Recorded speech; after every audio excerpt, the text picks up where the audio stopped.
Alhamdulillah wassalatu wassalamu ala rasulillah wa ala alihi wa sahbihi wa sallama tasliman kasira. A cikin wannan daura da muke yi ko bita da muke yi domin ƙara wa juna sani akan abin da ya shafi da'awa, wanda mata masu da'awa suke yi, Allah subhanahu wa ta'ala ya mana jagoranci ga baki ɗaya ya kuma sanya mana albarka a cikin abubuwan da muke yi. Daurar mu ta hudu a yau ita ce al-ittisalul fa'al wa fununul ittisal, shine hanyoyin sadarwa. Mai da'awa isar da sako yake ko? Don haka ya kamata ya zamanto saƙonki yana isa. Saƙonki yana isa daidai, ba isa kaɗai ba. Saƙonki yana isa, ya isa daidai kuma yi tasiri. Shi yasa muka zaɓi wannan ainihin take domin mu tattauna a kai, mu ƙara wa junanmu ilimi a kansa ta yadda za ki isar da saƙo kuma saƙon ya je a daidai kuma ya yi tasiri. Al-ittisal da yiwa ta waya ko? Ta messages, ta littafi, ta TV, kamar wannan, ta rediyo, da makamantansu suna nan da yawa. Ittisal huwa naqlu ayyi shay'in lahu ma'ana, shine ɗaukar kowane irin abu wanda yake da ma'ana, wa yumkin fahmuhu, kuma za a iya fahimtarsa, min ɗarafin li'akhar, daga wani zuwa wani. Kowane irin abu ne, sauti ne, abun gani ne, abu ne da zai zamanto ya taɓi zuciya na tausayi ko ƙauna, ko mutum ya ji ainihin cewa bai yi daidai ba, ko ya ji daɗi, ihsas kenan, ma'aluma, wasu bayanai, ilimi, fikira, wani tunani, ihsas, wani abu da mutum zai ji shi a zuciya. Kowanne ne inda za a iya ɗaukarsa kuma za a iya fahimtarsa, a iya isar da shi daga wani zuwa wani, to wannan aikin ana kiran shi al-ittisal, shine sadarwa, communication kenan ko? Al-gharad min al-ittisal, me manufar isar da saƙo da muke yi? Huwa intiqalul ma'ana min shakhsin li akhar, shine ɗaukar wata ma'ana. Kin yadda da wani abu, kin fahimci wani abu, kin fahimci saƙon wata aya ko wani hadisi ko wata hikima da za ki ɗauka ki isar da shi zuwa ga wata ko wasu. Yana magana, ta iya abin da yake fitarwa wani abu ne na emotion na cikin zuciyarsa, mashaa'ir ne, wani abu ne na tausayi, wani abu ne na damuwa, wani abu ne na so da ƙauna, ko afkar, ko kuma tunani, ko ittijahat, wato inda mutum ya fuskanta, ko nawaya, manufa, dukkansu zai iya isarwa ta hanyar magana ko rubutu ko wata hanyar daban. Wayannan abubuwa da suke kimshi a cikinmu muke so mu isar da su daga wurin wani, wannan shine mai isarwa ko? Amaliyatul irsal shi yake isar da sako. Al-ma'lumatu al-murad naqluha ila al-mustaqbili tahawwalat ila sulukin khariji. Abubuwan da ke cikin zuciyarki na tunani ko wani abu na zuciya ko abin da kike so a karkata a kansa ko wata manufa, kin fitar da su koma lafzi au ghairi lafzi, su zamanto na magana da kalma da harshe, ko kuma gairu lafzi. Yanzu ni ina isar da sako ta hanya biyu, uku ma, ko 4 ma. Ina isar da saƙo ta magana, kuna ji na. Ina isar da saƙo ta hanyar projector TV, kuna kallonsa majigi ko. Ina isar da saƙo da hannayena, wani lokaci har da ƙafa ko.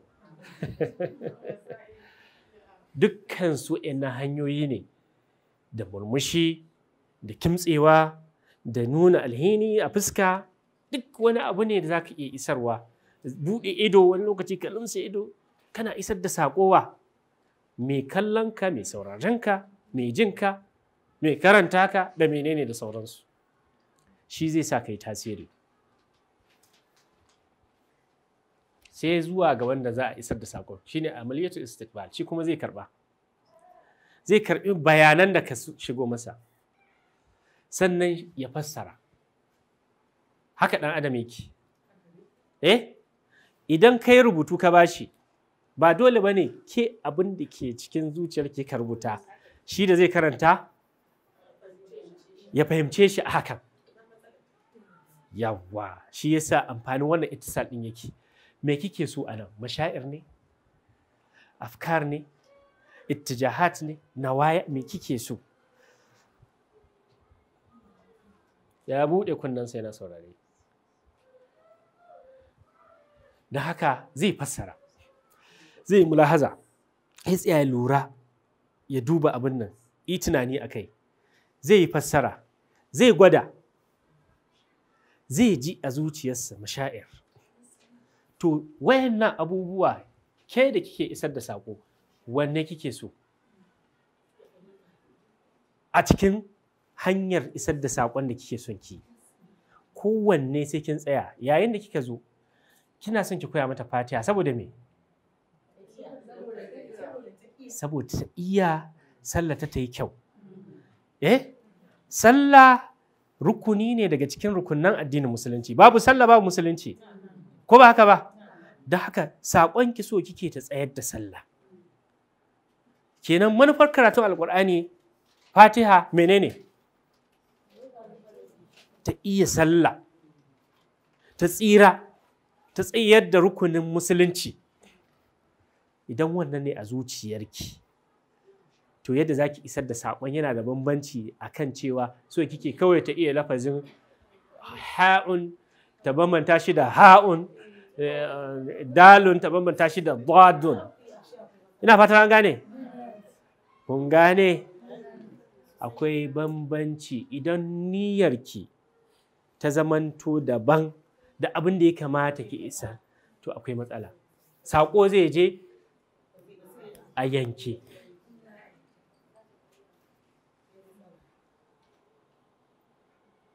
Wayannan duka hanyoyin sadarwa ne, hanyoyin sadarwa da karɓar saƙo. Duka ana karɓar saƙo, ana isarwa. Duka ko? Dukkansu suna amfani. Sannan saƙo yakan zamanto kala biyu, ittijah wahid ko kuma ya zama ittijahan. Ko dai ke kaɗai ke isarwa, ko kuma ku biyu ne ki isar, yi tambaya kamar yadda muke nan ko? Ko kuma tattaunawa ake, ittijahan kenan. Galibi mun fi son ittijah wahid, kawai a zauna a saurare mu, ba ma son mu saurara. Lokacin da za ki zo da'awa, ya kamata ki san wani matsayi kike a kai, domin saƙon ke isa. Ya kamata ki iyakance me kike so ki yi. Shin ke kaɗai za ki isar da saƙon nan? Ya dace a ce kowa ya shiru ya zauna ya saurare ki a wannan makamin? Akwai lokacin da hakan ya kamata. Akwai kuma lokacin da ya kamata ya zamanto kuna ka karɓa ka bayar.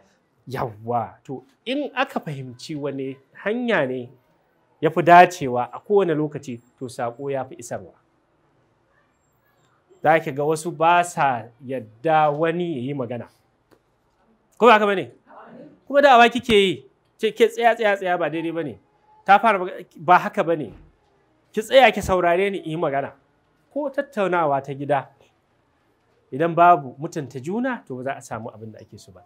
Akwai lokacin da in kika fahimci cewa yanzu kamata ya yi a saurare ni, to ki mayar da hankali ki isar da saƙon kina mai ji a zuciyarki cewa yanzu ke ake saurare. To za ki samu ƙwarin gwiwa, za ki tattara hankalinki kuma za ki isar da saƙo mai kyau. Yayin da kuma lokaci ya yi da za ki karɓa ki bayar ya yi, ki ji a zuciyarki, ki natsu akan haka, ƙwaƙwalwarki za ta buɗe domin za ki karɓi magana. Za ta iya zamantowa mai daɗi, za ta iya zamantowa mai cutarwa, za ta iya zamantowa mai ciwo, kowace iri za ta iya zuwa. Sai ya zamanto kina cikin shiri za ki iya karɓar komai. Amma yayin da kika shiga da'awa, kina tunanin sai dai a saurare ki, ke kaɗai kika zo kika samu cewa ita ma tana son sai ta yi magana, sai ta challenge ɗinki, to za a samu matsala in baki shirya ma hakan ba. So ki san a ina kike, a wani matsayin kike, domin ki isar da saƙo yadda ya kamata. wannan na farko kenan, inda ma yakunu tarf al-akhir ghayr qadir ala munaqashati al-ma'luma fa huwa ittisalun bi tijahir wahid. Lokacin da ɗayan sashen ko ba zai iya tattauna abin da ke yin bayani akai ba, shi saurare yake yi, to wani ittijah wahid ne, ke yake isar da sako kawai. Ko kuma a'a a shirye yake saurare ki, fine. Ko kuma tsarin da aka yi kenan. Amma yayin da za a ba wasu dama, to kuma shine abin da na biyun kenan. Kai tsaye za mu je abubuwa da suke sa sadarwa take samun matsala a tsakaninmu. Ko ba wurin da'awa ba, wannan yana da matuƙar muhimmanci hatta a zamantakewarmu na gida. Ke da 'ya'yanki, ke da mijinki, ke da abokanan da'awa, ke da maƙotanki, ke da 'yan uwanki, kullum muna sadar da saƙo ne a tsakaninmu. Don haka yana da matuƙar muhimmanci. Yanzu za mu tattauna akan mu'awwiqat, abubuwa da suke kawo matsala a wurin isar da saƙo.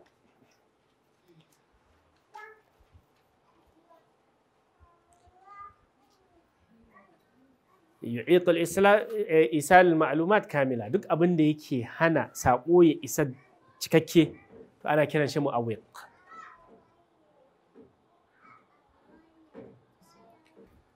Duk lokacin da a wuri akwai hayaniya, dajja, wadda akwai rashin natsuwa, akwai hayaniya, akwai menene, to saƙo baya zuwa mai kyau. Wata kalmar za a ji ta, wata ba za a ji ta ba. Babu natsuwa, shi ma mai isarwa baya da natsuwa, wani abin zai ɗauki hankalinsa, ko mai saurare shi ma haka. To idan wannan matsalar ta samu, galibi me yake faruwa ko me ya kamata a yi? Na haka akwai buƙatar mutum ya zaɓi wurin da ya dace. Lokacin da za mu zo wannan daurar, mun yi maya da malama, sai na ce mata akwai wuta a makaranta? Sai ce babu wuta. Na kira ta kafin in zo saboda zan yi amfani da waɗannan abubuwa, dole ina buƙatar wurin da yake da wuta, don haka a nemi wurin da ya dace. Kai tsaye malama ta ce shi kenan za mu yi a masallaci. Mun samu badil ko ba mu samu ba? Da ban gaya mata ba, zan iya zuwa, watakila jinkirin da ya fi haka. Na haka zaɓen wuri da ya dace, inda ba hayaniya, babu wasu abubuwa za su kawo matsala a cikin karatu. Wannan yana da matuƙar muhimmanci. Zaɓen lokacin da ya dace. Akwai lokacin da bai dace ba a yi karatu. Ta iya lokacin da za a sa karatu, watakila lokacin tashin 'yan makaranta ne, ko kuma a'a akwai masu wucewa da yawa. Idan kuma tsakaninki ne da 'ya'ya ko miji, wani lokaci ne ya dace da ya kamata? Lokacin da ya dawo, ko lokacin da zai fita, ko lokacin da yake cin abinci, ko yake jin bacci, ko lokacin da yake zaune cikin hutu? Ɗan naki ko 'yar taki lokacin ta yi laifi nan take, ko kuwa a bari sai bayan wani lokaci? Wani lokaci ya dace ya kamata ki natsu, ki zaɓi lokacin da ya dace da za ki isar da saƙo. Haka yanayi mai kyau, zafi, sanyi, duk abubuwa ne na lura, danshi, yanayin zama, yanayin wurin da ake zaune, almanakh, yanayi yana da tasiri a isar da saƙo. Wataƙila da mun kashe fankokin nan kuma ba lokacin sanyi ba ne, muka zauna nan kowa yana gumi, saƙon zai isa ko ya isa dai yana da tawaya a cikinsa. Ifham mazaj muhaddisiki min awwali ta'liqin yasduru anhu. Ki san menene yanayin da mutum yake ciki wanda ke magana da shi, musamman amsa ko tambayar da ta fara yi. Daga nan zaki iya gane wannan yana tare da ni, a wannan yana son maganar nan, a'a baya so. Daga abin da zai fito, kai wani daga kallon da zai yi ko za ki fahimta, wani daga zama ma yadda zai gyara zama ki ce kai wannan baya tare da ni, don haka bari in canza maudu'i, don haka la'alla wannan ba lokacin da ya dace a yi wannan magana ba ce. Kar ki ce sai kin yi a wannan lokacin, ko ya ji ko bai ji ba, ko tana so ko ba ta so sai mun yi yanzu. Idan dai ke mai da'awa ce ba a haka. Manufarki a da'awa shine me? Ki isar da saƙo. Don haka waɗannan abubuwa suna da matuƙar muhimmanci mu san su, saboda yanayi, saboda isar da saƙo ya zamanto saƙon ya isa a yadda ya kamata.